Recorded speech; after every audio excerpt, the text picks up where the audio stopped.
Soyez tous les bienvenus, bien-aimés frères et bien-aimées sœurs en Christ, et aussi vous, amis qui nous suivez dans toutes les transmissions de l'Institut Vie pour tous. Nous sommes encore dans le contexte du thème général, notre mission, l'édification du corps de Christ. Et le titre du message 4, c'est la bénédiction du Fils, la rédemption et la soumission.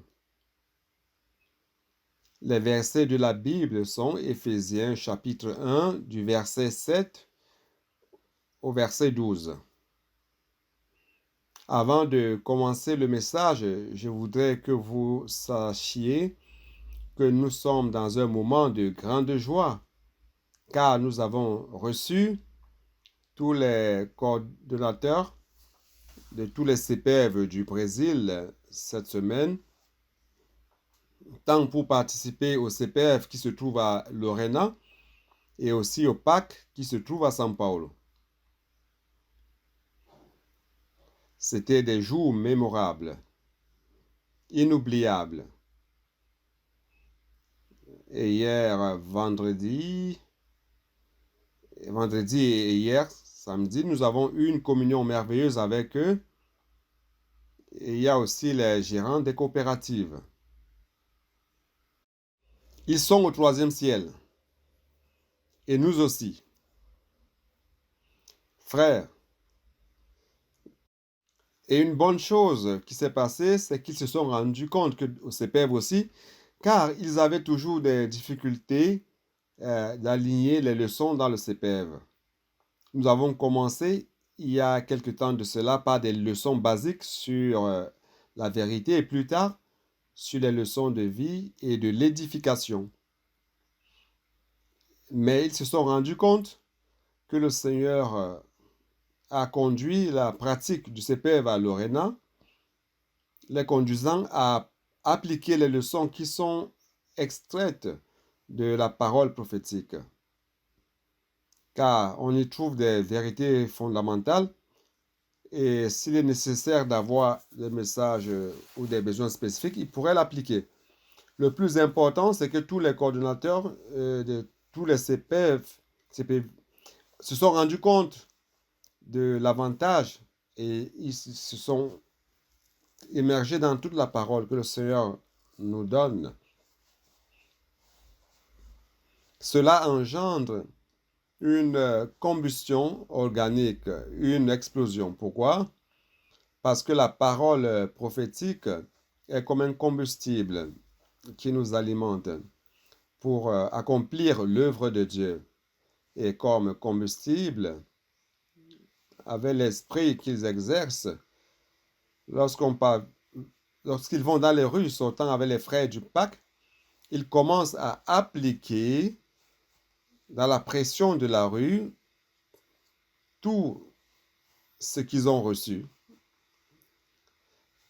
Ils ont reçu cette charge d'énergie qui vient à travers la parole prophétique. Et la parole prophétique fait en sorte que, durant ces jours, ils sont restés immergés dans la charge du Seigneur à travers la parole. Et la parole a servi de direction, de combustible et de contenu afin qu'ils puissent l'appliquer dans le colportage. De temps en temps, ils s'arrêtaient et ruminaient un message. Vous pouvez peut-être penser qu'ils perdent le temps, mais après avoir ruminé la parole, une demi-heure après, ils sont fous et remplis d'esprit, fous pour le Seigneur, remplis d'esprit pour faire la volonté du Seigneur. Et sur le chemin, dans le Uber, ils ruminent la parole. Frère, cette immersion dans la parole fait toute la différence. Je voudrais dire à tous les frères et sœurs des églises que nous aussi nous pouvons faire cela. Nous ne devons pas écouter la parole chaque semaine, la live de jeudi et la parole du dimanche, tout simplement comme quelqu'un qui écoute. Si nécessaire, prenez des notes, achetez un carnet et prenais note de tous les messages. Je faisais comme cela. J'achetais un carnet chaque semestre et j'ai tracé une marge très grande dans chaque page. Et dans l'espace normal, je faisais mes notes. Et lorsque j'écoutais pour la deuxième fois, je me rends compte qu'il y avait des passages que je n'avais pas notés et je complète cela à la marge, d'une autre couleur, à la marge. Et j'écoute pour la troisième fois, je me rends compte qu'il y a des choses qui m'ont échappé et je complète cela avec une autre couleur encore. Et plus tard, lorsque je vais ruminer davantage ou de nouveau, je vais mettre là tout le sentiment que le Seigneur m'a transmis durant ce message-là. Bien-aimés frères, vous allez vous rendre compte de la différence. Vous allez marcher, sentir que vous êtes rempli de carburant, et vous serez tout animé comme ceux-là. Sont fous pour le Seigneur et pour l'avènement du Seigneur. Donc, frères, ayons cette habitude. Nous voulons vous transmettre cette charge, cette manière de vie. Et plus que cela, ils ont appris à dépendre les uns des autres. Lorsque quelqu'un avait des difficultés dans les rues, il demandait de l'aide les uns des autres. Les autres venaient et priaient et ils ruminaient de nouveau la parole et ils recevaient toute cette énergie. Cette semaine que nous avons passée ensemble, ils ont senti qu'ils étaient en train d'être édifiés les uns les autres. Et dans l'édification, l'amour surgit. Ils ont commencé à regarder les autres avec un regard d'amour. Et c'est de cela dont nous avons besoin. Notre mission est d'édifier le corps du Christ, n'est-ce pas? Et ramener le Seigneur. Le Seigneur, à travers le colportage, a montré le chemin. Suivons ce chemin. Vivons aussi immergés dans la parole et immergés, frères, dans l'édification, servant le Seigneur dans le puis-je prier pour vous, le colportage par heure, ou dans les différents services de l'Église, les femmes connectées, les hommes de prière, n'est-ce pas? Prenant soin des enfants, prenant soin des adolescents, prenant soin des personnes priant dans les rues. Frères, nous pouvons être immergés dans cette charge. Et nous serions en train d'être édifiés les uns les autres. La semaine prochaine, il y aura le congrès des femmes. Le meilleur résultat du congrès des femmes, ce n'est pas l'événement en soi, mais c'est l'édification qu'elles gagnent. Et elles seront plus édifiées et vont s'aimer les unes les autres encore plus. Ça, c'est le résultat de ce que le Seigneur veut faire parmi nous. Et ce n'est qu'ainsi que le Seigneur pourrait revenir. Oh Seigneur Jésus. Nous sommes dans le contexte du chapitre, Éphésiens chapitre 1. J'ai peu de temps, j'ai commencé un peu tard aujourd'hui, car personne ne pourrait retenir cette eau.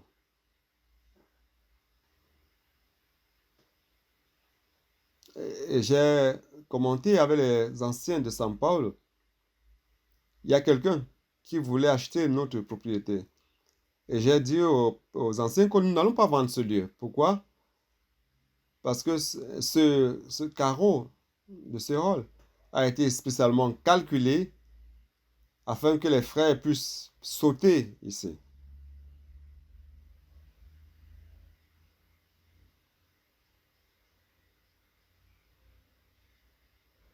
Chaque mètre carré de ce carreau supporte à 500 à 600 kilos de charge.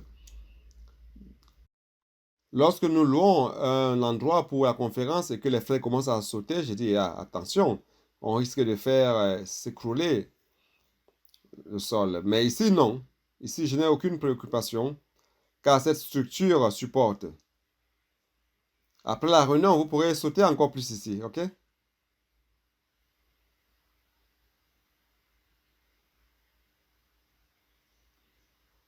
Éphésiens 1, verset 3.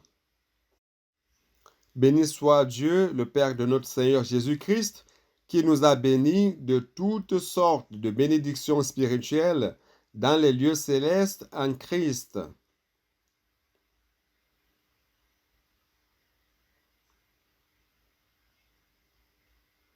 Nous avons vu la charge de Matthieu, dans Matthieu, Dieu a parlé avec l'Église de ce que Christ était celui qui était oint pour exécuter sa commission ou sa mission. Et sa mission, c'est d'engendrer l'Église à travers sa mort et résurrection. Et sa commission, frère, c'est d'édifier son Église. Ce n'est que lorsque l'Église sera édifiée que les portes du Hadès ne prévaudront point contre elle. Et ainsi, frère, le royaume réellement surgira et l'Église s'unira à Christ. Et nous allons justement avec Christ vaincre l'Antéchrist et ses disciples. Et une fois pour toutes, nous allons mettre fin à cette domination du prince des ténèbres sur cette terre, qu'il fait tant souffrir le peuple. Nous allons mettre fin à cela, à cette situation. C'est pour cela, frère, que l'Église, le Seigneur a commissionné Christ. Mais à la fin de Matthieu 28, le Seigneur a transmis cette commission à l'Église. Nous avons cette mission d'édifier le corps du Christ. Vous n'êtes pas ici uniquement pour vous rassembler dans la joie et améliorer votre vie spirituelle et de votre famille. Ce n'est pas seulement cela, frère. Nous sommes ici pour racheter plus de personnes des ténèbres, les amener pour l'édification de l'Église et servir le Seigneur dans l'Église, dans l'œuvre, la prédication de l'Évangile. Ainsi, nous serons en train d'être édifiés les uns les autres. Et cette édification solide va vaincre les portes du Hadès. Et nous allons ramener le Seigneur. Ça, c'est notre charge. Nous sommes fous pour son retour. C'est pour cela, frère, que l'Église qui va mener à bien cette grande commission de faire la volonté de Dieu, de terminer la commission que Christ a reçue et a donnée à l'Église. L'Église, bien-aimés frères, ne peut pas être tout simplement quelque chose de terrestre. L'Église, bien que ce soit sur la terre, elle n'est pas terrestre. Elle est céleste. Elle est spirituelle. C'est pour cela, frère, que Dieu espère, c'est pas que l'Église doit se multiplier matériellement sur la terre. Ce n'est pas que l'Église doit avoir un espace énorme dans la société humaine, d'une manière humaine. Ce n'est pas cela. Dieu veut produire quelque chose céleste, quelque chose de la sphère de Dieu, ici sur terre. C'est pour cela que la seule manière de faire cela, frère, c'est en nous bénissant de toutes sortes de bénédictions spirituelles qui se trouvent dans les régions célestes. Frère, n'attendez pas qu'en croyant au Jésus, comme plusieurs prêchent l'évangile de la prospérité, tu seras très riche, très riche. Ce n'est pas cela. Nous ne sommes pas ici pour cela. Frère, nous sommes ici pour faire la volonté de Dieu. Et pour faire la volonté de Dieu, il n'y a qu'un seul chemin. Frère, le chemin, c'est de recevoir toutes les bénédictions spirituelles qui viennent du ciel, qui viennent de là-haut. Ce ne sont pas les organisations humaines qui vont faire en sorte que l'Église soit édifiée. Ce ne sont pas les habiletés des prédications des grands orateurs qui vont édifier l'Église. Mais c'est par les bénédictions spirituelles dans les régions célestes que l'Église sera édifiée. Frère, c'est pour cela que si nous continuons à servir l'Église d'une manière conventionnelle, d'une manière traditionnelle, comme nous avons toujours appris à faire dans les expériences passées avec la connaissance biblique que j'ai, je vais encore faire des choses au niveau terrestre. J'ai besoin, frère, de recourir à la bénédiction spirituelle dans les lieux célestes pour édifier l'Église. C'est pour cela, frère, que personne de nous, hommes, avons la capacité d'édifier l'Église. Mais nous avons la capacité de recevoir la bénédiction spirituelle dans les lieux célestes. Et avec cette bénédiction opérant en nous, nous parvenons à édifier l'Église. Donc, Éphésiens 1 nous montre comment Dieu va faire cela. Conclure sa volonté, édifiant le corps du Christ. Nous montrant la perspective de Dieu. Éphésiens 1 nous amène là au ciel pour pouvoir voir du point de vue de Dieu. Comment Dieu va faire cela? C'est pour cela que le verset 4, 5 et 6, je l'ai dit au message dernier, que cette bénédiction spirituelle dans les lieux célestes, nous pouvons diviser cela en plusieurs items. Le premier point, c'est la bénédiction du Père. Le Père nous a bénis avec quoi? Le Père nous a choisis avant la fondation du monde pour être saints et irrépréhensibles. Parmi tant et tant de personnes, Dieu t'a choisi. Au milieu d'une multitude, le Seigneur t'a choisi. Tu n'es pas reconnaissant en cela? Le Seigneur t'a choisi afin que tu sois saint et irrépréhensible. Et non seulement cela, Dieu t'a prédestiné. C'est quoi prédestiné? En grec, ça a le sens de marquer pour un destin déterminé ou une destination déterminée. Par exemple, c'est comme si vous aviez plusieurs boîtes d'emballage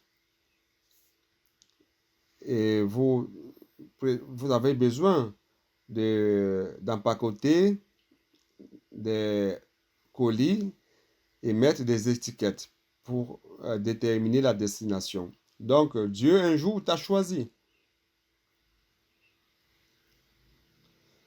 Et il t'a aussi marqué.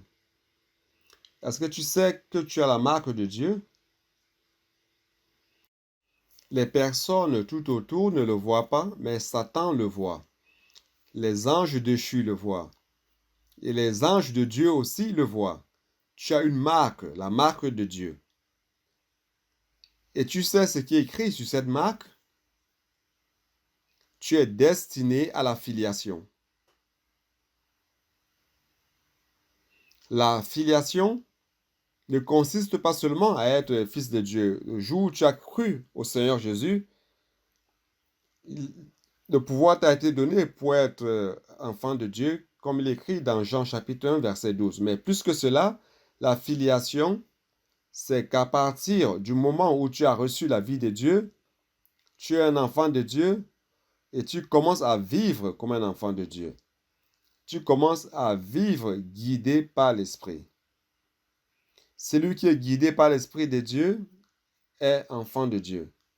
Donc, frère, nous avons commencé à vivre étant guidés par l'Esprit et l'Esprit va nous conduire dans la vie d'Église, pratiquant la parole, il va nous faire mûrir, il va nous édifier. Et à la fin, tu seras un enfant mature, prêt pour recevoir l'héritage de Dieu.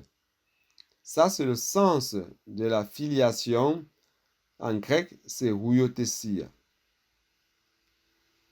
Si bien que ce mot est difficile à être traduit. Les gens traduisent cela à adoption d'enfants. C'est comme si Dieu nous avait adoptés. Non, nous ne sommes pas des enfants adoptifs de Dieu. Nous sommes des enfants nés de Dieu. Mais quelle est la différence entre huiothesia? C'est que Dieu est en train de t'amener à être mature. Huios, c'est enfant mature. T'amenant à être un enfant mature afin que tu puisses hériter de Dieu et être l'héritage de Dieu. Frère, c'est ce que Dieu est en train de faire. Ça, c'est le droit du premier-né que Jacob a aimé est méprisé par Ésaü. Et nous ne méprisons pas cela. Nous aimons le droit d'aînesse, du premier-né. Nous sommes là pour plaire au Seigneur, pour faire la volonté du Seigneur. Et tu as été prédestiné à la filiation par Jésus-Christ selon le bon plaisir de sa volonté, à la louange de la gloire de sa grâce qu'il nous a accordée gratuitement à son bien-aimé. Wow, tant de choses à partager. Le message dernier, j'ai dû expliquer à propos du choix, de l'élection, de la prédestination. C'est la confusion dans la tête des chrétiens. Parce qu'il y a deux écoles théologiques. Une école, c'est l'école calviniste, et l'autre, c'est l'école arminienne qui, durant des siècles, se disputait, car l'école calviniste dit que notre élection et prédestination sont totalement prédéterminées par Dieu souverainement et point final. Ok? Dieu a prédestiné que tu es choisi, un élu, tu es prédestiné, point barre. Ça ne dépend pas de l'homme. Ok? Alors, pourquoi dans la Bible, il y a tellement de lieux qui disent cherchez-le tant qu'on peut encore le trouver. Alors, si c'est prédéterminé, pourquoi donc le chercher? Et il nous dit de prêcher l'évangile, que ce soit opportun ou non. Alors, pourquoi prêcher l'évangile si tout est prédestiné? Vous comprenez, frère? Donc, il y a cette confusion. Et les arminiens vont vers l'autre extrême. Ils disent que ça dépend de ce que l'homme fait. Mais Romains 9 montre que ça ne dépend pas des œuvres de l'homme. Romains 10 dit que ça ne dépend pas de celui qui veut ou qui peut. Alors, qu'en est-il? Nous sommes dans un dilemme difficile. D'un côté, il y a la prédétermination de Dieu, c'est clair dans la Bible. Le principe de prédétermination souveraine de Dieu. Et de l'autre côté, la Bible nous encourage à prêcher l'évangile, à chercher le Seigneur, n'est-ce pas? Alors, comment cela fonctionne? Et nous avons découvert dans 1 Pierre 1,2 qui dit que l'élection, c'est selon la prescience de Dieu. Dieu est dans l'éternité. Il a accès au temps à tout moment qu'il veut. Il n'est pas limité dans le temps. Nous, nous le sommes. Je ne peux pas retourner à hier, mais lui, il le peut. Il est dans l'éternité. Il peut m'assister hier ou demain. Donc, son élection, c'est selon la prescience. Mais de l'autre côté, la Bible dit que la prescience de quoi? Il va me connaître. Est-ce qu'en faisant le bien? Mais la Bible dit, c'est pas par le bien ou le mal que je fais. Ce ne sont pas par mes œuvres. Ça ne dépend pas de ce que je veux ou non. Alors, qu'en est-il, frère? Grâce à Dieu, je n'ai pas le temps de tout détailler, mais nous avons découvert une révélation puissante. Personne n'a parlé de cela. Frère, c'est la foi. Réellement, ce n'est pas par mes œuvres. Mais lorsque je crois, Dieu a une préséance de ce que j'ai cru. La foi m'amène à avoir accès aux choses spirituelles. N'est-ce pas? Seigneur Jésus. Est-ce que je dois encore prouver quelque chose ici? Car j'ai envie d'avancer. Allons-y. Romains 9. Afin que vous ne restiez pas dans le suspense. Romains 9, verset 11 dit, car quoique les enfants ne fussent pas encore nés, parlant de Jacob et Ésaü, car quoique les enfants ne fussent pas encore nés et qu'ils n'eussent fait ni bien ni mal, afin que le dessein d'élection de Dieu subsistât, sans dépendre des œuvres et par la seule volonté de celle qui appelle. Donc, que cela soit clair. C'est pas parce que vous êtes bon que vous faites des bonnes choses. C'est pas cela. Alors, ça dépend de quoi? Verset 30. Romains 9, 30. Que dirons-nous donc? Les païens qui ne cherchaient pas la justice ont obtenu la justice qui vient de la foi. Et tandis qu'Israël, qui cherchait une loi de justice, n'est pas parvenu à cette loi. Frère, je ne sais pas si vous avez la notion de ce que les Juifs qui réellement cherchent le Seigneur, cherchent Dieu, qui cherchent la justice dans la loi, ils sont sérieux. Si un jour, si tu as l'opportunité de suivre les Juifs, que ce soit à Jérusalem ou dans une synagogue, il y en a qui sont très fanatiques et radicaux, les orthodoxes. Ils restent là pratiquement tout le temps, couverts dans la synagogue ou dans un lieu. Ils sont devant l'écriture ouverte, peut-être le Talmud, et ils restent là priant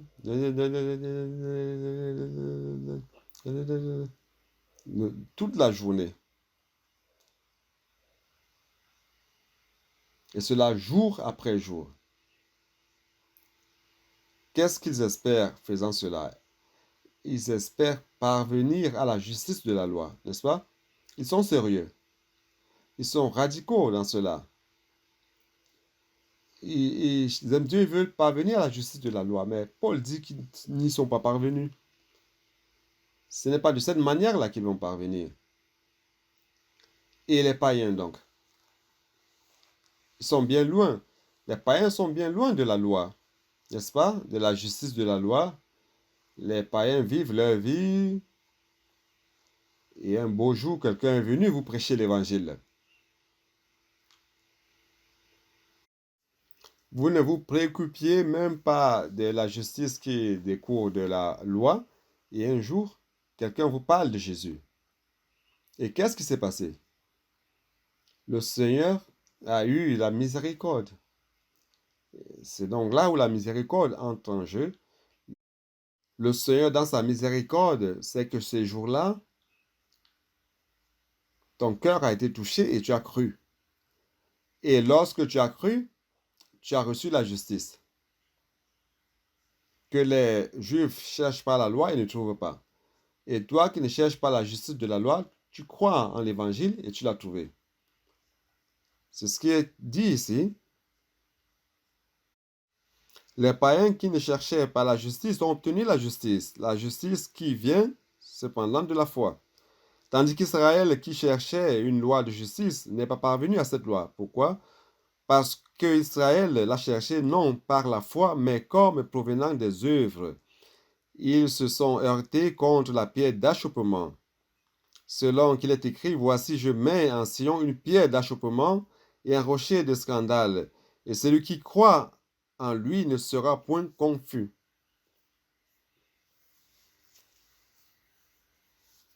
Frère, la différence ici, c'est de croire.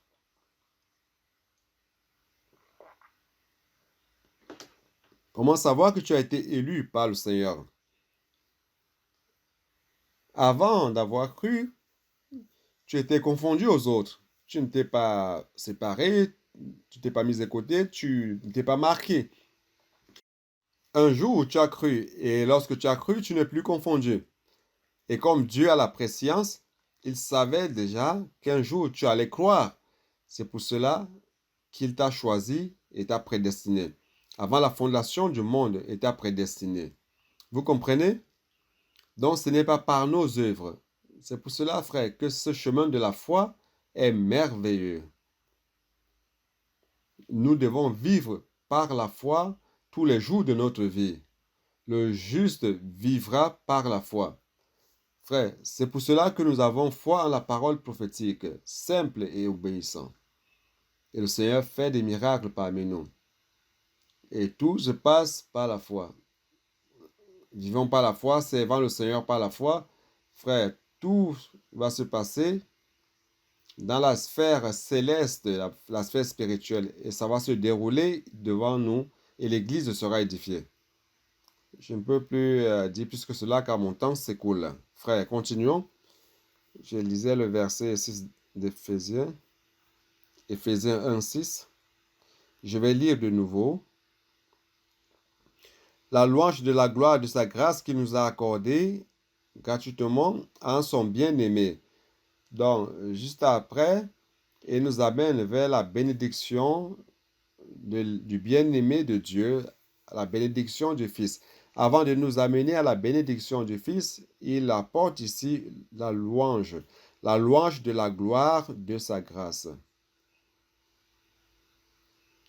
Je ne sais pas si vous n'avez pas trouvé cela étrange que la louange, c'est commun de dire louons la grâce que Dieu nous a donnée en Christ, n'est-ce pas?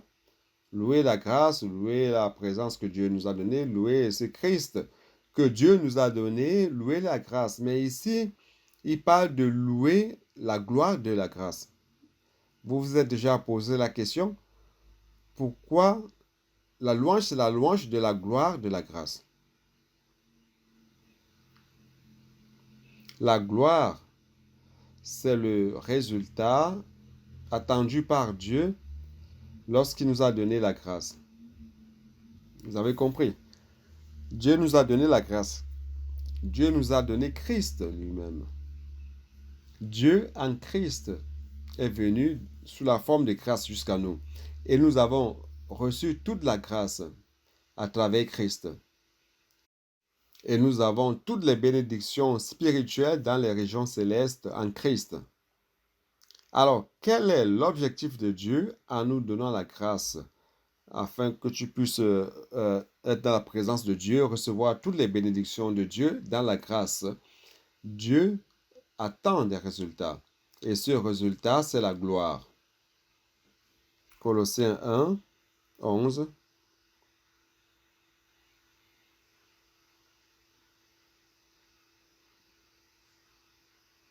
Fortifié à tous égards par sa puissance glorieuse, en sorte que vous soyez toujours et avec joie persévérants et patients. Rendez grâce au Père qui vous a rendu capable d'avoir part à l'héritage des saints dans la lumière. Cette phrase,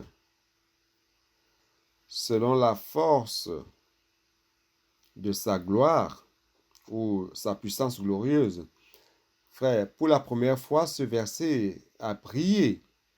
Pour moi, la gloire, ça avait toujours été une splendeur, une lumière, une lueur, la gloire. On l'avait toujours compris comme cela. Mais frère, cette gloire, c'est pas seulement une lumière, une splendeur. Cette gloire a une force. Et cette gloire opère. Cette gloire travaille pour un résultat. Et la force de cette gloire nous fortifie. Et vous et moi, nous devons apprendre à être fortifiés par la force de sa gloire. Et nous aurons ainsi toute la persévérance et longanimité lorsque nous vivons sur la terre et que nous traversons toutes les adversités, nous pouvons être dans la joie, malgré tout, car nous avons la force de la gloire. Frère, la gloire se trouve en Dieu, Dieu le Père. Jean chapitre 15.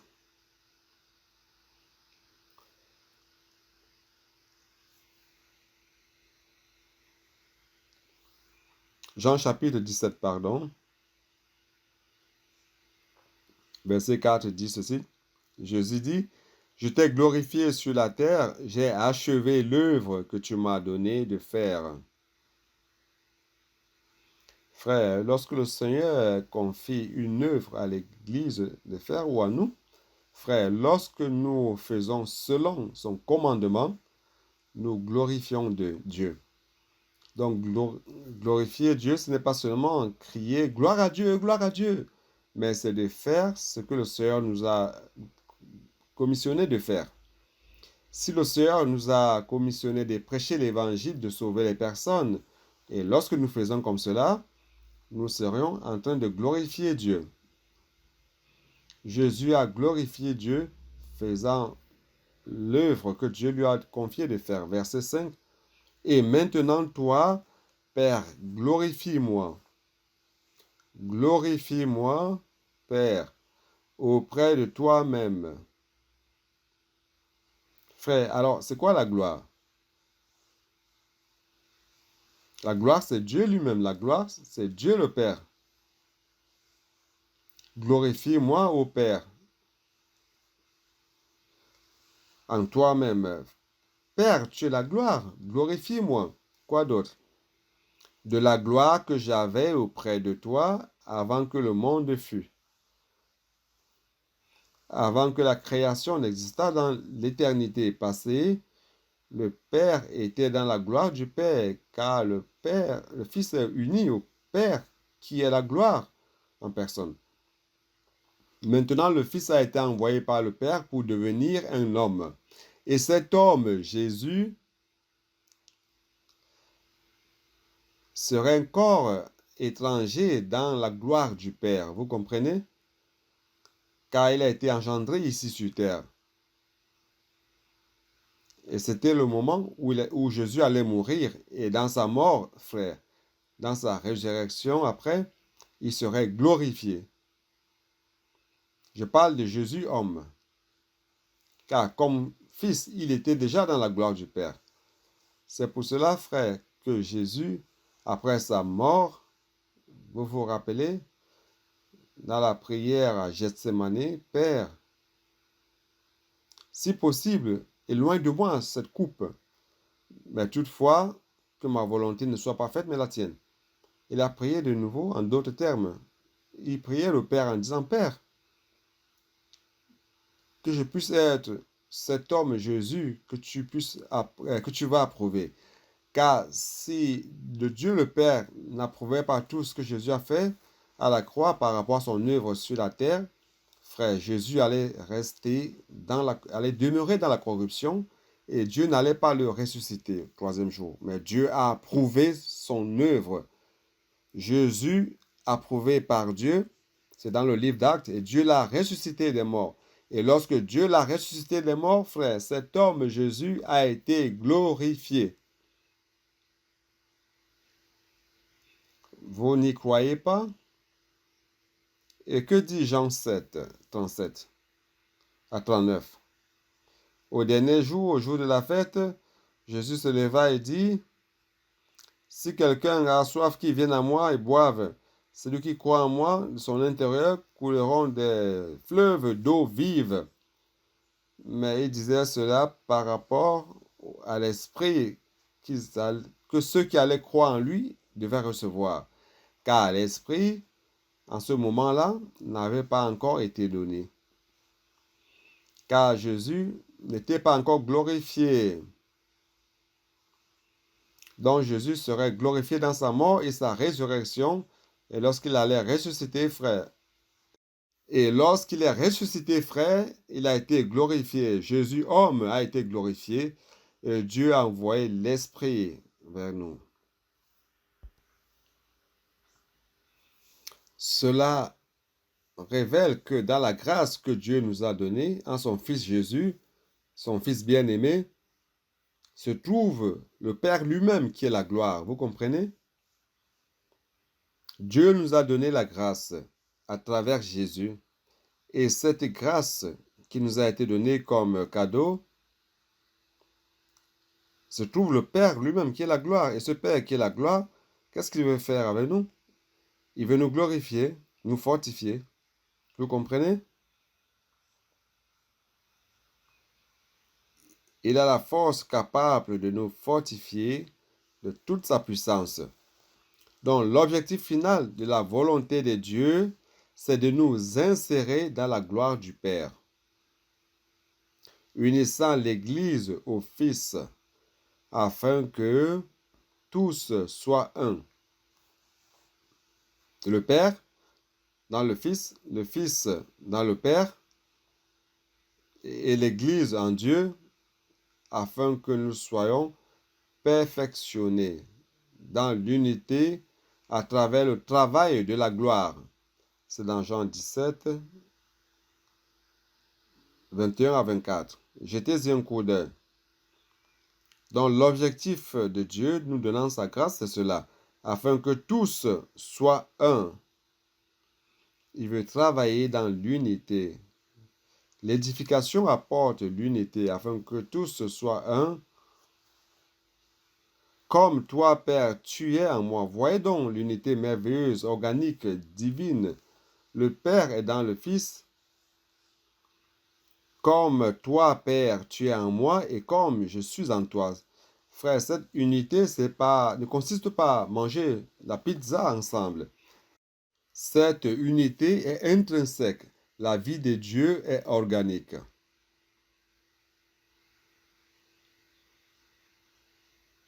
Je leur ai donné la gloire que tu m'as donnée.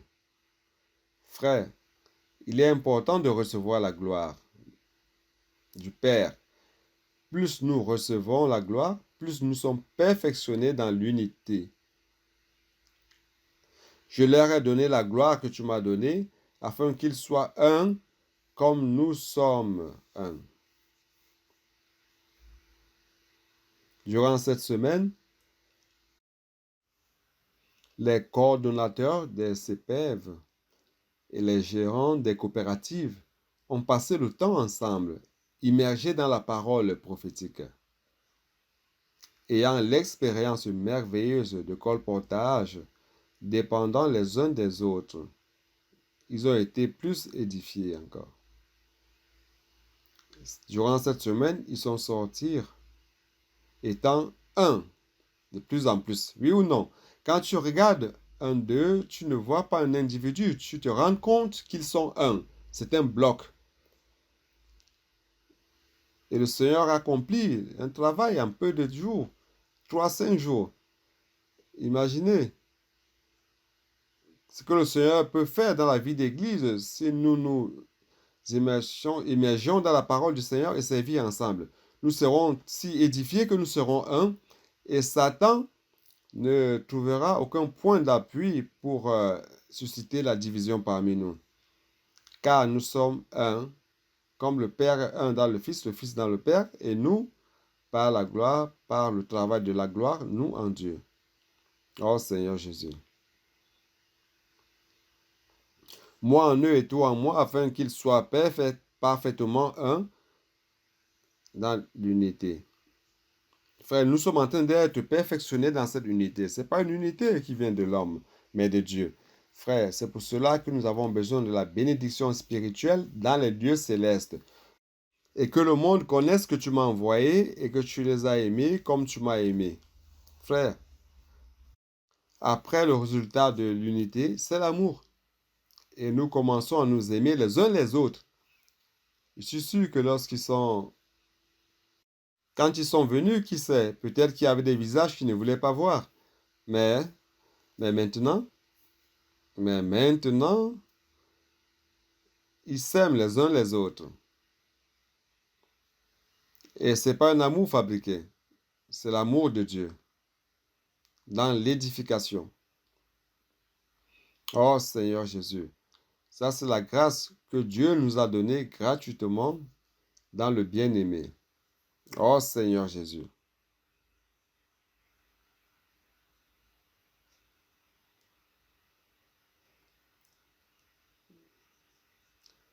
Jésus-Christ, c'est le Fils aimé de Dieu. Le Père lui-même a déclaré dans son baptême, vous vous rappelez? L'Esprit Saint est descendu sur lui sous la forme d'une colombe lorsqu'il est sorti des eaux. Une voix venant du ciel, c'était le Père lui-même qui déclarait, celui-ci est mon Fils bien-aimé en qui j'ai mon plaisir. Et sur la montagne de la transfiguration, chapitre 17 de Matthieu, verset 5, lorsque Pierre, influencé par cette gloire, a dit, il est bon que nous restions ici. Je vais construire 3 tentes, une à toi, Jésus, une à Moïse et l'autre à Élie. Il n'a même pas terminé de parler lorsque le Père l'a interrompu. Une nuée est descendue, une voix s'est fait entendre. Celui-ci est mon Fils bien-aimé, écoutez-le. Écoutez-le. C'est mon Fils bien-aimé, frère. Donc nous sommes tous choisis élus pour recevoir gratuitement cette grâce dans le bien-aimé, le Fils bien-aimé de Dieu, toujours par son intermédiaire. On va continuer à lire Éphésiens 1. On doit avancer.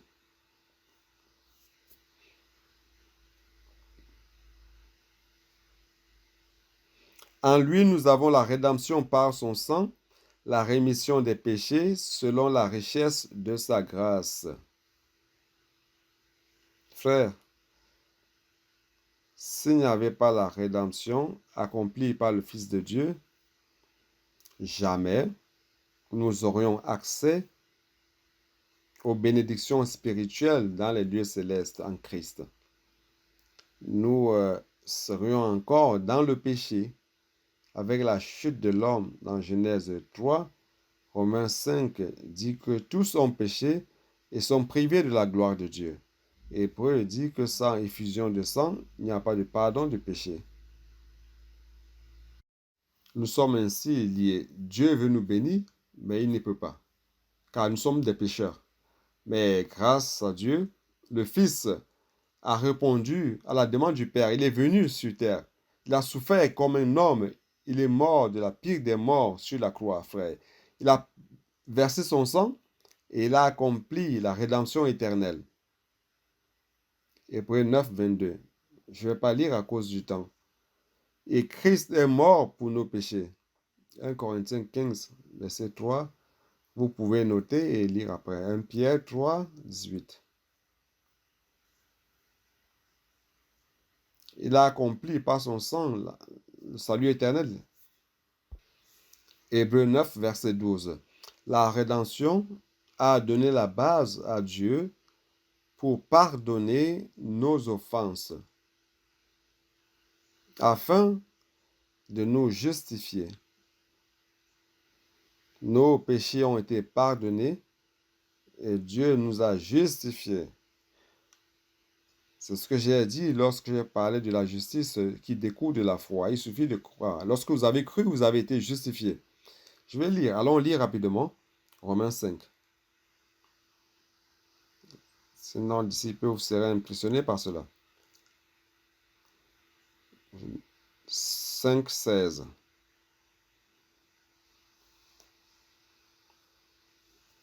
Et il n'en est pas du don comme de ce qui est arrivé par un seul qui a péché, car c'est après une seule offense que le jugement est devenu condamnation. Pourquoi j'utilise ce mot offense? Offense, parce que Éphésiens parle d'offense. Je vais l'expliquer. Une seule offense que le jugement est devenu condamnation, tandis que le don gratuit devint justification après plusieurs offenses. Donc nous sommes justifiés. Verset 18, pour gagner du temps. Ainsi donc, comme par une seule offense, la condamnation atteint tous les hommes, de même par un seul acte de justice, la justification qui donne la vie s'étend à tous les hommes. Amen. Car comme par la désobéissance d'un seul homme, beaucoup ont été réduits en pécheurs, et de même par l'obéissance d'un seul, beaucoup seront rendus justes. N'est-ce pas merveilleux? Oh Seigneur Jésus. Romains chapitre 5, versets 1 et 2. Étant donc justifiés par la foi, ce n'est pas par les œuvres, c'est par la foi. Étant donc justifiés par la foi, nous avons paix avec Dieu par notre Seigneur Jésus-Christ, qui nous devons d'avoir eu par la foi accès à cette grâce dans laquelle nous demeurons fermes et nous nous glorifions dans l'espérance de la gloire de Dieu. Vous comprenez? L'objectif final, c'est d'atteindre la gloire. Oh Seigneur, continuons dans Éphésiens 1. Je vais essayer de courir un peu pour pouvoir terminer. Chapitre 1, verset 8. que Dieu a répandu abondamment sur nous par toute espèce de sagesse et d'intelligence. Frère, ce verset est très intéressant. Parfois, vous le parcourez rapidement sans rien comprendre. Dieu a répandu sa grâce abondamment sur nous. Frère, la grâce n'est-elle pas venue de manière abondante sur nous? Il nous a choisis avant la fondation du monde. C'est la grâce. Et il nous a prédestinés à la filiation avec le droit d'héritage de Dieu. Ça, c'est la grâce, frère. C'est plus que gagner à la loterie. Vous devez sauter de joie en disant, j'ai gagné cette grâce. Cette grâce abondante, elle n'est pas peu, elle est abondante. Oh Seigneur Jésus. Recevons l'héritage de Dieu comme étant des enfants matures. Mais le péché est entré en l'homme. Et ça fait à l'homme perdre la possibilité de recevoir cette bénédiction spirituelle dans le lieu céleste que Dieu avait préparé à l'homme. Et Dieu envoya donc son Fils, et par son sang, il a accompli la rédemption. Ici, il parle du pardon. Attendez que je vois où ça se trouve. La rémission des péchés. Ici, le mot péché, en fait, c'est offense. C'est le même mot offense de Romains 5 que nous avons vu. Nous avons offensé Dieu, mais par la grâce de Dieu, par son sang, il a accompli la rédemption et Dieu a pardonné nos offenses, afin de hériter tout ce que Dieu a. Allons-y voir le verset 14. Lequel est un gage de notre héritage pour la rédemption de ceux que Dieu s'est acquis à la louange de sa gloire. C'est-à-dire que nous allons recevoir Dieu comme notre héritage lorsque nous allons parvenir à la maturité et que nous aurons la filiation complète. Continuons. Ici dit, dans toute sagesse et prudence, je dois l'expliquer un peu. La sagesse, frère, est nécessaire pour planifier selon le désir de la volonté de Dieu.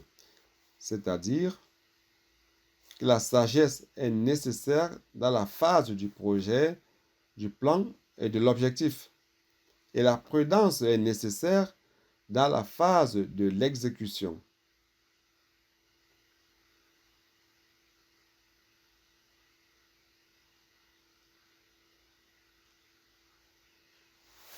« 1 Corinthiens 1, 24, comme il est dit, 1 Corinthiens 1, verset 24, « Mais pour ceux qui sont appelés, tant juifs que grecs, nous prêchons Christ qui est la puissance de Dieu et sagesse de Dieu. » Verset 30. Or, c'est par lui que vous êtes en Jésus-Christ, lequel, de par Dieu, a été fait pour nous sagesse, justice et sanctification et rédemption. Christ est la sagesse de Dieu. Maintenant, allons dans Proverbes chapitre 8. Proverbes chapitre 8.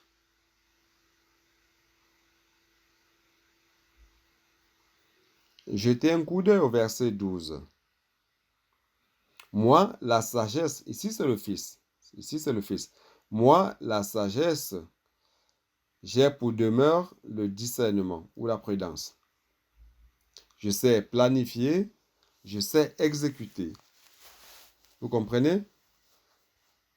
Moi, la sagesse, j'ai pour demeure le discernement et je possède la science de la réflexion. Et au verset 22, l'Éternel m'a créé la première de ses œuvres avant ses œuvres les plus anciennes. Frère, si c'est avant, alors c'est dans la phase de projet, la phase de plan. Avant de commencer l'exécution, Depuis l'éternité, j'ai été établi. Christ a été établi comme sagesse de Dieu avant toute chose. Dans l'éternité, avant le commencement de tout, avant le début de la terre, avant l'exécution. OK? Avant qu'il y ait l'abîme, j'étais né. Point de source chargée d'eau. Avant que les montagnes soient affermies, avant que les collines existent, je fus enfanté. Pourquoi il parle de avant à chaque fois? La sagesse est nécessaire dans la phase d'accomplir le plan, le projet. Il n'avait encore fait ni la terre, ni les campagnes, ni les premiers atomes de la poussière du monde. La sagesse était là. Donc Christ comme sagesse. Mais lorsque l'exécution commence, lorsqu'il disposa les cieux, j'étais là. Lorsqu'il traça un cercle à la surface de l'abîme, et lorsqu'il fixa les nuages en haut, et que les sources de l'abîme jaillirent avec force, lorsqu'il donna une limite à la mer pour que les eaux n'en franchissent pas les bords, lorsqu'il posa les fondements de la terre, j'étais à l'œuvre auprès de lui. Donc j'étais à l'œuvre avec lui et j'étais son architecte, selon une autre traduction.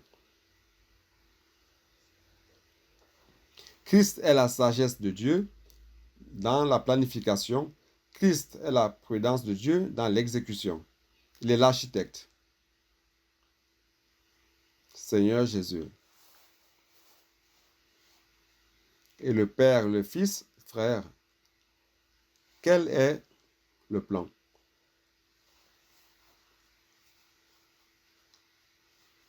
Frère, le plan, c'est l'homme.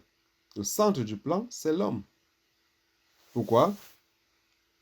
Parce qu'avant la création du monde, le Père et le Fils vivaient dans une harmonie, dans un bonheur.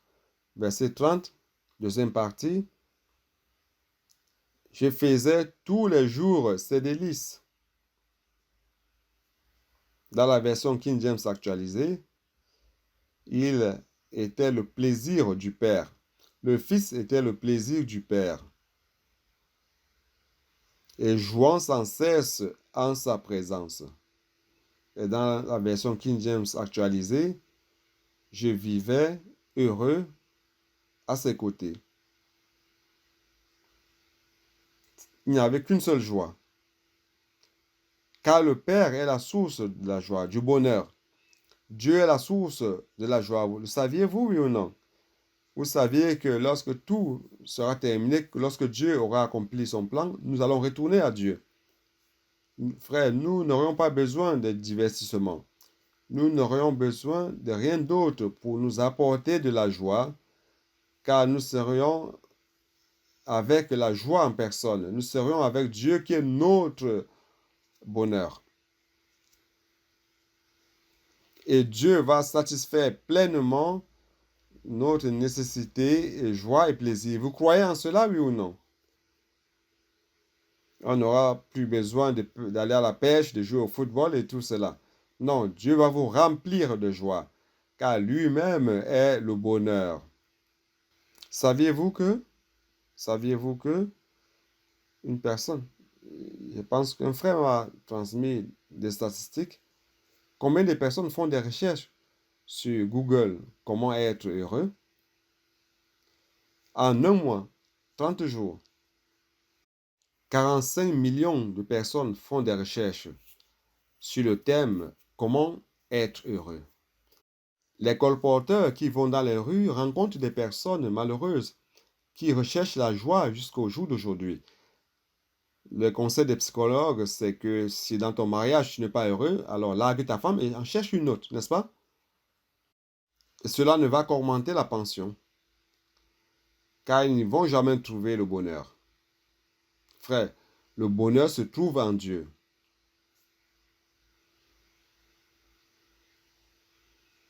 Cette semaine, vous avez expérimenté le véritable bonheur. Ces hommes qui sont là sont très heureux.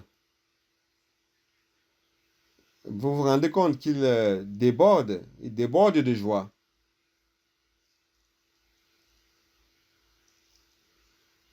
Mais permettez-moi de continuer, j'ai encore beaucoup de choses à dire. Et le Père vivait donc en harmonie avec le Fils. En fait, il n'avait besoin de rien d'autre, ni de personne d'autre. Mais il a bien plu à Dieu d'ouvrir le temps dans l'espace, d'ouvrir un espace de temps afin que Dieu puisse introduire l'homme. Car l'objectif final de ce plan, c'est d'inclure l'homme dans cette joie, dans ce bonheur complet. C'est pour cela qu'au verset 31, il dit,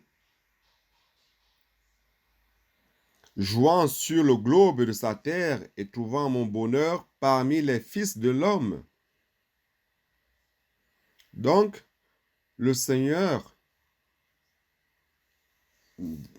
Dieu, avait une volonté non seulement de vivre content avec son Fils, il a bien voulu créer l'homme pour faire ce travail merveilleux en l'homme qui consiste à le remplir des bénédictions dans les lieux célestes, afin que l'homme, frère, puisse être rempli de toute sa vie et nature pour être quoi? Pour être inséré dans la gloire en lui.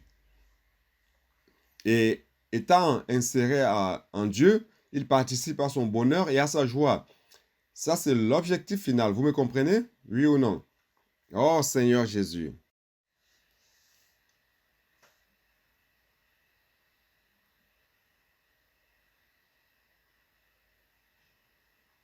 Allons-y. Retournons à Éphésiens. Il y a encore beaucoup de choses. Éphésiens 1, verset 10 maintenant. De 9 à 10. Nous faisant connaître le mystère de sa volonté selon le bienveillant dessein qu'il avait formé en Christ. Frère, ici il parle de la volonté de Dieu. Nous avons parlé de la bénédiction du Fils, la rédemption. C'est la rédemption qui nous donne la base pour recevoir ce que Dieu est. Mais quel est l'objectif de Dieu en nous rachetant? C'est qu'il a une volonté qui est un mystère. Personne ne savait cela. Personne ne savait pourquoi Dieu a créé tout cet univers. Savez-vous que cet univers pourrait exister il y a des milliards et des milliards d'années? Saviez-vous que cet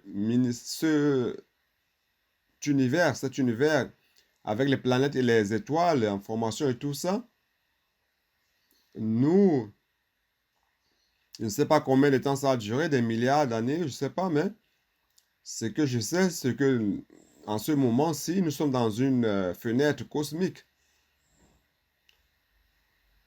où il est possible que l'homme habite sur la Terre. Il y a des milliers d'années, des milliards d'années plus tard, ce n'était pas possible d'y habiter. Et maintenant, oui. Si on attend 10 millions d'années plus tard, il est possible que notre soleil, notre astre, n'aura plus de combustible, et qu'il ne serait plus possible d'habiter la Terre. Alors, durant tout ce temps cosmique, cette petite fenêtre que nous avons, il est clair, cette petite fenêtre, c'est plusieurs années. Mais en termes cosmiques, c'est une petite fenêtre. Et dans cette petite fenêtre, l'homme peut habiter la terre. Alors, dans cette fenêtre de temps, Dieu veut exécuter sa volonté.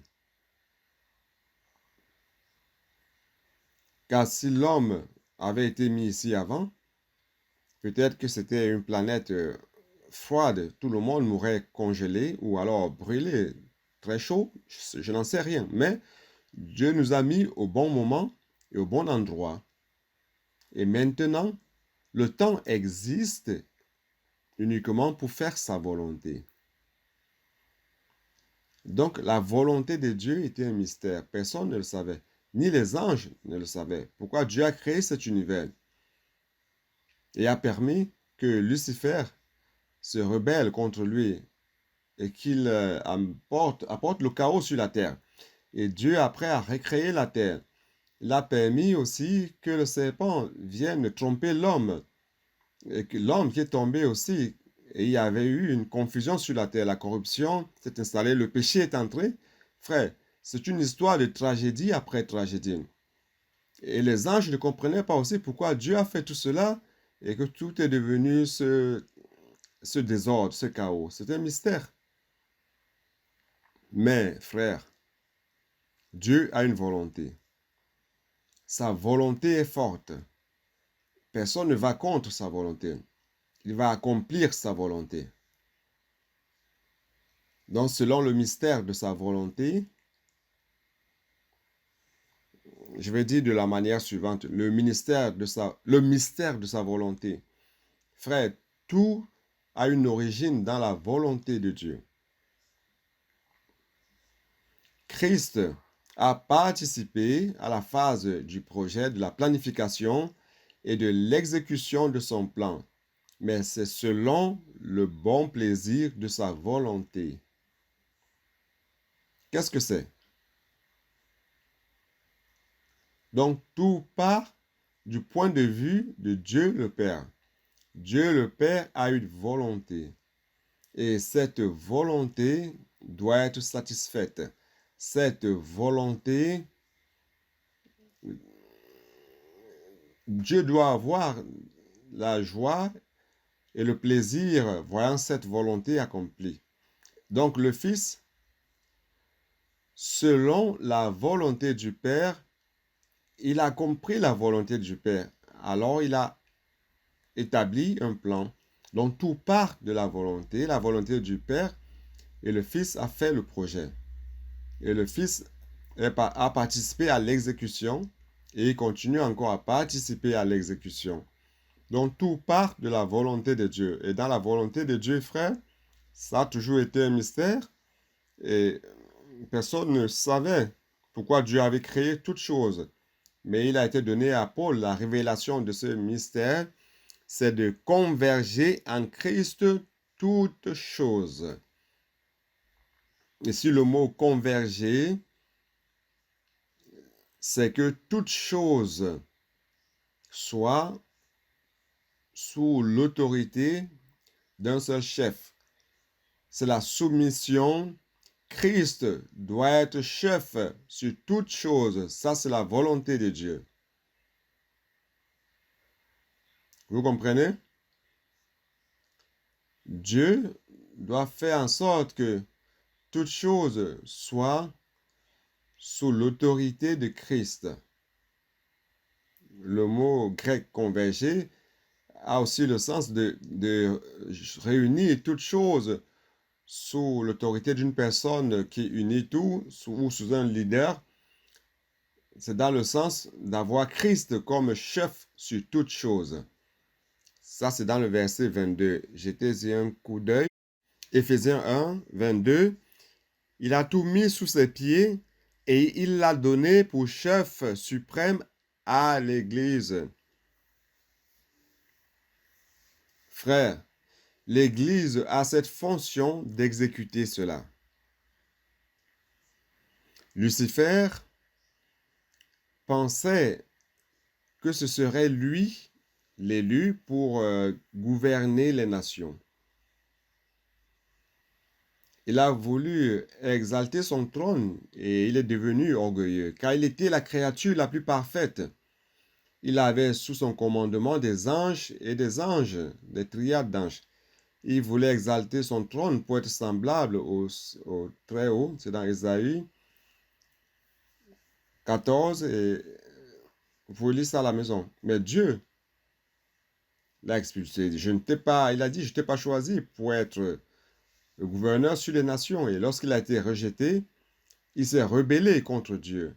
Et aujourd'hui, il conduit les nations. Même avant la création des hommes, il y avait déjà une autre nation. Et aujourd'hui, il conduit les nations et les rois de la terre pour aller contre Dieu et son oint. C'est dans le psaume chapitre 2. Jetez-y un coup d'œil.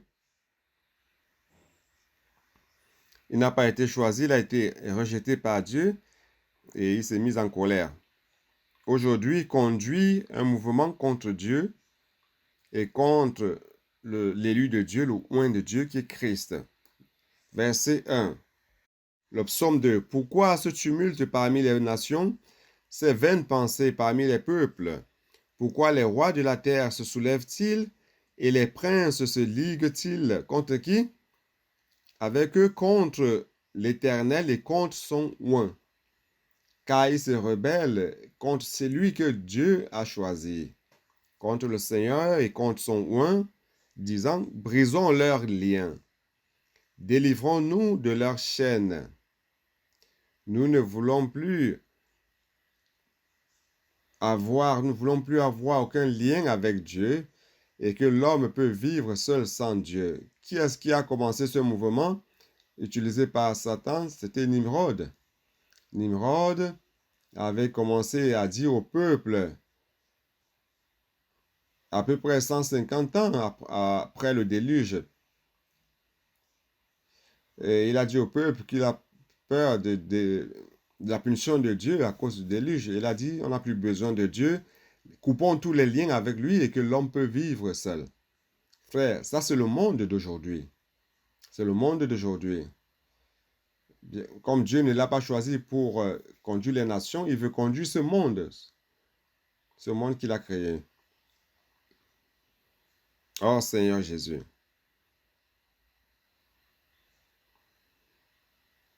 Chapitre 2, verset 6.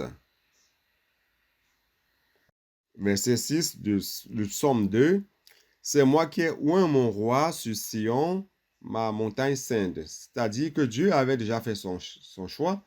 Donc Satan n'avait plus à s'immiscer à cela. Il dit, c'est moi qui ai oint mon roi sur Sion, ma sainte montagne. Je publierai le décret de l'Éternel. Tu es mon fils, je t'ai engendré aujourd'hui. À la résurrection, lorsque Jésus a été glorifié, il a été engendré fils de Dieu. L'homme Jésus a été engendré fils de Dieu. Et au verset 8, demande-moi et je te donnerai les nations pour héritage, les extrémités de la terre pour possession. Loin de Dieu, Jésus-Christ que Dieu a choisi, va faire quoi? Va recevoir les nations comme héritage. Il va posséder la terre et il va régner avec une verge de fer et les brisera comme un vase d'un potier. Dieu a choisi Christ, frère. C'est pour cela qu'il est important que Christ soit chef sur toutes choses. Et l'autorité de Christ sur toutes choses, c'est en plein cours dans l'univers. Christ a été obéissant au Père en exécutant sa volonté par son incarnation et sa mort sur la croix. Il a obéi à Dieu. Il s'est vidé de sa position lorsqu'il était avec Dieu. Il est devenu un homme humble, sans aucune beauté sur la terre. Il n'a même pas reçu d'applaudissements sur la terre. Il n'a reçu que des persécutions. Il a souffert pour nous. Il est mort pour nos péchés. Frère, et nous rendons grâce à Dieu car Dieu l'a ressuscité et a mis toutes choses sous ses pieds. Nous pouvons voir cela dans Éphésiens 1. Oh Seigneur Jésus. Je vais lire à partir du verset 17. Afin que le Dieu de notre Seigneur Jésus-Christ, le Père de gloire, vous donne un esprit de sagesse et de révélation dans sa connaissance, et qu'il illumine les yeux de votre cœur. Frère, demandons à ce que le Seigneur illumine les yeux de notre cœur afin que nous voyons cela du point de vue de Dieu. Pour que vous sachiez quelle est l'espérance qui s'attache à son appel. Le Seigneur t'a appelé. Qu'est-ce qu'il attend? Qu'est-ce qu'il attend de toi lorsqu'il t'a appelé? Quelle est la richesse de la gloire de son héritage qu'il réserve aux saints? Ici, frère, il parle d'héritage. Cet héritage, c'est nous. Nous sommes son héritage. Et lorsque la gloire va opérer dans son héritage, Dieu, à la fin, sera aussi notre héritage. Ça sera un héritage réciproque. Dieu est en train de travailler à travers sa gloire dans l'héritage et Dieu sera aussi notre héritage. Verset 19. Et quelle est envers nous qui croyons l'infinie grandeur de sa puissance, se manifestant avec efficacité dans la vertu de sa force. Il l'a déployé en Christ en le ressuscitant des morts et en le faisant asseoir à sa droite dans les lieux célestes. Frère, il est mort pour nous. Dieu l'a ressuscité. Dieu l'a glorifié. L'homme Jésus a été glorifié. Et non seulement cela, Dieu l'a amené à sa droite. Il a été élevé à la droite du trône de Dieu. Il est dans les lieux célestes. C'est pour cela que Dieu aujourd'hui peut nous bénir de toutes sortes de bénédictions spirituelles dans les lieux célestes. Mais où se trouve ce lieu céleste? Où cela se trouve-t-il? C'est au-dessus de toute domination, de toute autorité et de toute puissance et de toute dignité et de tout nom qui se peut nommer non seulement dans le siècle présent, mais encore dans le siècle à venir. Ce Christ, c'est Jésus-Christ qui a été injurié ici sur terre. Il a été persécuté. Il a été mis à mort d'une manière injuste et de la pire mort ici sur terre, crucifié avec 2 bandits. Mais ce Jésus a été approuvé par Dieu. Dieu l'a glorifié. Dieu l'a choisi, frère, pour être chef sur toutes choses. Donc il l'a amené vers les lieux célestes, au-dessus de toute autorité, de toute puissance, de domination. Tout ça, ce sont les puissances de l'air, des anges déchus. Et aussi des non déchus, des anges non déchus aussi. Donc Jésus est au-dessus de tout cela. Pourquoi? Pourquoi? Et il a tout mis sous ses pieds. Frère, Dieu a déjà tout mis sous les pieds de Jésus, car il est dans les lieux célestes. Il est en haut, n'est-ce pas? Toute chose se trouve sous ses pieds. Mais, il est le chef de l'Église, la tête de l'Église. La tête est déjà là. La tête a déjà atteint ce niveau d'être au-dessus de toute chose. Mais frère, le corps, son corps, l'Église, est ici sur terre. Donc, il revient à l'Église d'exécuter cette réalité de la tête qui est déjà au-dessus de toute chose, de l'appliquer ici sur terre. Je ne sais pas si vous me comprenez. Et il a mis tout sous ses pieds et il l'a donné pour chef suprême à l'Église. Car l'Église est encore ici sur la terre. Dieu a donné Christ à l'Église comme chef.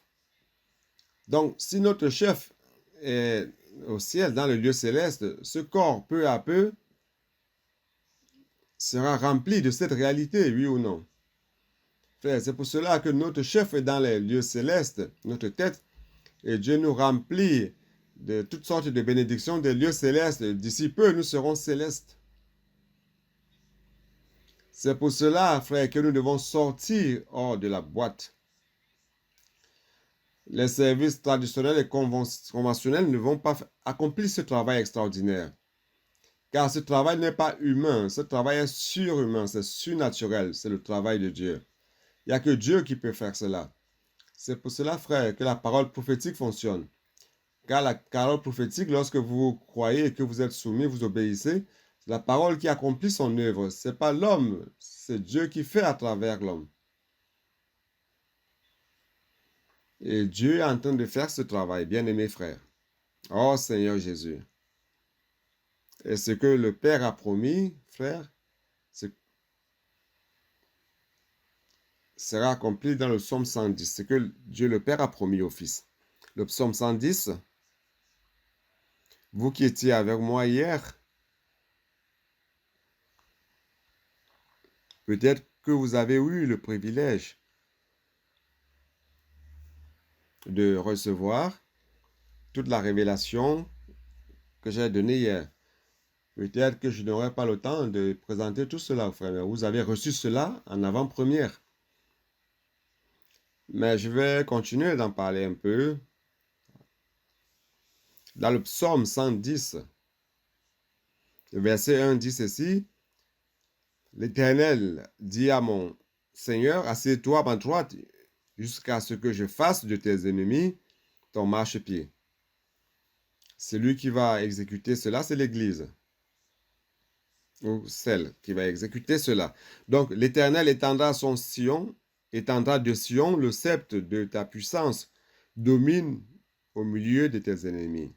Frère, Sion, ce sont ceux qui luttent ici sur terre pour le royaume. Car la forteresse de David était appelée Sion. C'est où se défend le royaume, c'est appelé Sion. Frère, nous sommes de ceux-ci qui ne dorment pas comme les autres. Nous sommes éveillés. Nous sommes réellement vigilants pour lutter pour le royaume, pour lutter pour l'édification du corps du Christ. Il y a un groupe ici qui est Sion, et ce Sion va donner le sceptre de la puissance au Fils. Christ va recevoir le sceptre de sa puissance de Sion. Et le verset 3, il dit, « Ton peuple est plein d'ardeur quand tu rassembles ton armée avec des ornements sacrés du sein de l'aurore de ta jeunesse. Viens à toi comme une rosée, ta jeunesse. » Aidez-moi dans la traduction King James actualisée. Ton peuple se présentera volontairement. Aidez-moi.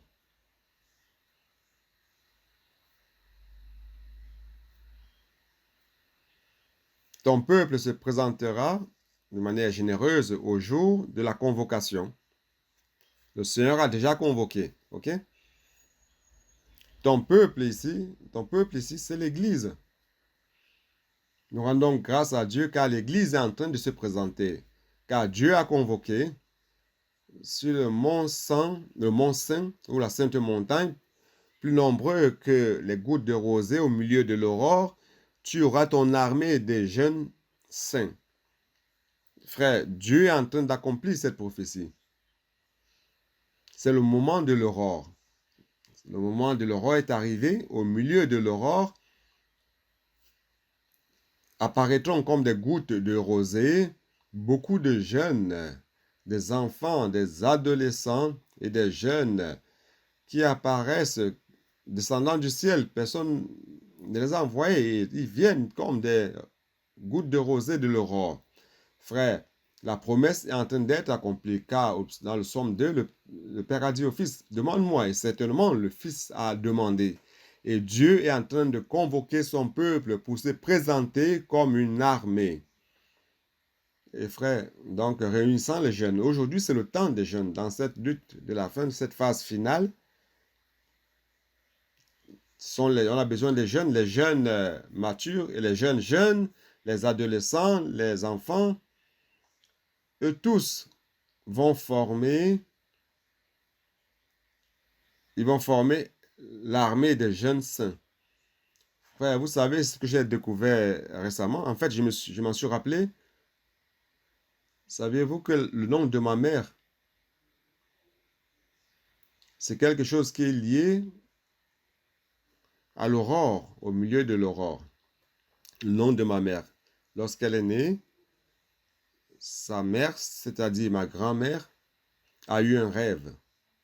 Dans le rêve, elle a vu l'aurore qui naissait et la beauté de l'aurore.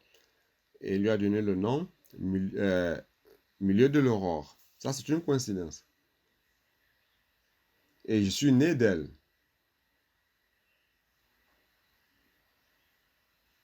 Tout est lié. C'est le moment de l'aurore.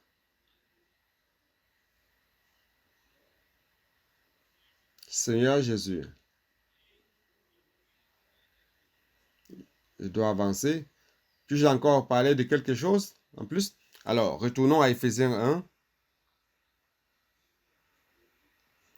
Supportez encore un petit peu avant de déjeuner. Éphésiens 1. Je dois terminer de parler ceci. Si je ne termine pas le reste, c'est pas grave. Mais celui-ci, je dois terminer. Au verset 10. Faire converger en lui lorsque les temps seraient accomplis.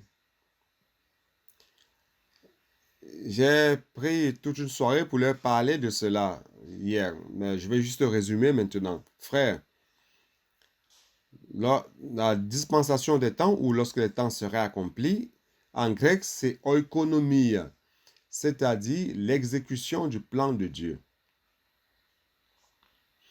Tout ce que j'ai dit jusqu'à maintenant, le choix, la prédestination, la rédemption et maintenant la soumission à Christ. Frère, tout cela est parti de la volonté de Dieu. Dieu voulait cela.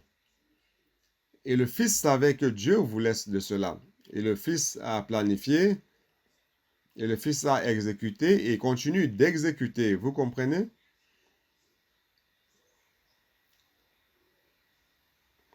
Dans cette exécution, le Fils a aidé à la création. C'est quoi la création, frère? Dieu habite l'éternité. Avec Dieu, il n'y a pas de limitation de temps et d'espace. Mais tout d'un coup, Dieu a commencé à créer. Il a mis sa création dans le temps. En Dieu, il n'y a pas de limitation de temps, mais il a mis l'homme dans le temps. Et le temps, c'est quelque chose de mystérieux qui court. Tic-tac, tic-tac, tic-tac. Et ce tic-tac que j'ai évoqué, c'est d'une manière automatique. Ce tic-tac que je viens d'évoquer est déjà parti, ça ne reviendra plus. On ne revient plus à hier. Non, c'est quelque chose de mystérieux. Et l'espace revient. Je peux prendre ceci dans un espace, je le déplace et je ramène. L'espace peut revenir à sa place dans le temps, mais le temps, non. Alors, le temps sert à quoi? Frère, c'est justement pour que Dieu, dans le temps, lorsqu'il a mis l'homme sur terre, et cela fait en sorte, frère, que je n'ai aucune volonté ni de curiosité de prendre cette fusée de SpaceX pour aller sur Mars, car toute la volonté de Dieu sera faite ici sur terre. Dieu a créé ce temps, et le temps a un début et une fin, le saviez-vous? Dieu est dans l'éternité, mais il a une volonté. Et le Fils connaît sa volonté. C'était un mystère, mais le Fils l'a connu. Il a dit, je vais tout planifier afin de te donner la joie, le plaisir. C'est quoi cela? Ce plaisir, cette joie, c'est l'homme, afin que l'homme puisse avoir sa vie et sa nature. Et que cet homme terrestre créé de la poussière de la terre a été créé en fait par le souffle du Dieu, le souffle divin de Dieu. Il a été créé comme une âme vivante. Mais c'est comme avec une éternité que Dieu a mis dans le cœur de l'homme. L'homme est ici sur terre, frère, en fait, pour vivre dans le temps. Pourquoi? Pour exécuter ce que Dieu exige. Ce que Dieu désire. Pardon. Donc Dieu désire faire à partir de ce corps terrestre, ce corps qui vit sur la terre, Dieu veut en produire quelque chose d'éternel, spirituel, céleste et divin. Il veut produire cela ici. Je vais te dire quelque chose qui va peut-être te choquer. Nous qui vivons ici sur terre, frère, nous sommes comme dans un cocon où Dieu est en train de mettre quelque chose en gestation, quelque chose de divin, de céleste, de spirituel, afin qu'un jour, cette gestation, à son terme, va donner naissance à cette créature.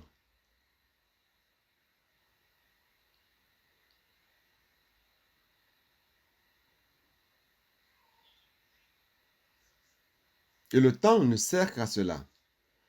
Le temps sert à plaire à Dieu, créer l'homme à ce niveau, afin que l'homme puisse être inséré en Dieu et que Dieu puisse être dans la joie avec les hommes pour toujours.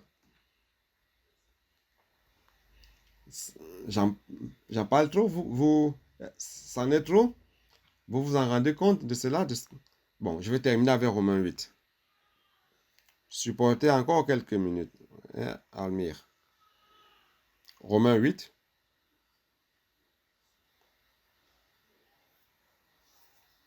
Cette créature va naître quand? Quand va-t-elle naître? J'appelle cela l'Église glorieuse. Verset 18. J'estime que les souffrances du temps présent ne sauraient être comparées à la gloire à venir qui sera révélée pour nous. C'est pour cela que cette gestation est liée à la gloire en nous. Aussi la création attend-elle avec un ardent désir la révélation des fils de Dieu. Lorsque cette gestation sera terminée, tout sera révélé. La révélation des enfants de Dieu.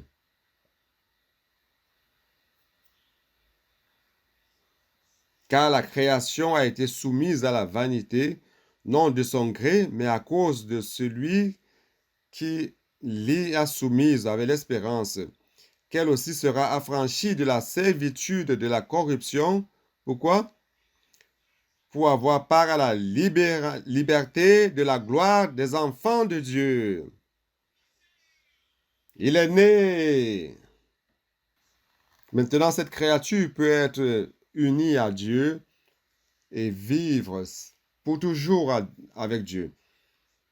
Le temps aura accompli son utilité, on n'en aura plus besoin après le millénaire et nous allons entrer dans l'éternité. Je n'ai pas encore terminé, attendez. Car nous savons que toute la création, nous savons que jusqu'à ce jour, la création tout entière soupire et souffre les douleurs de l'enfantement. Et ce n'est pas elle seulement, mais nous aussi qui avons les prémices de l'esprit, nous aussi nous soupirons en nous-mêmes. Vous savez, la naissance cause toujours la douleur. C'est des temps difficiles. Mes frères, nous attendons la filiation. Prédestinés à la filiation, et nous attendons la filiation. Frères, cette filiation, c'est à la fin la rédemption de notre corps. Nous tous, nous allons recevoir ce corps de gloire. Notre esprit sera rempli de gloire, notre âme sera remplie de gloire, notre corps sera de gloire. Nous allons être insérés dans la gloire du Père. Nous allons être insérés en Dieu, qui est la gloire en personne. J'ai terminé. Jésus est le Seigneur.